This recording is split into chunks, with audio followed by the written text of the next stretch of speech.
Leo niko hapa kumkabidhi dokumenti yake ya umiliki wa kiwanja chake Kigamboni Kimbiji.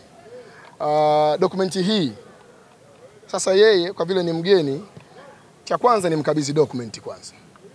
Baada ya kumkabidhi dokumenti, utaratibu mwingine utafanyika, kiwanja chake kiuzwe ili aweze kupewa baadaye in terms of hela. Lakini kwa sababu mimi niliahidi kiwanja, mpaka sasa hivi nina dokumenti ya kiwanja.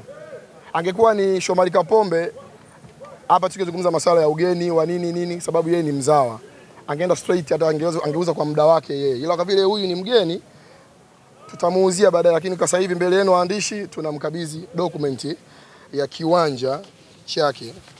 Tuliwasiliana na meneja wake, akatutajia majina yake. Hii ni dokumenti yake, Musa Kamara.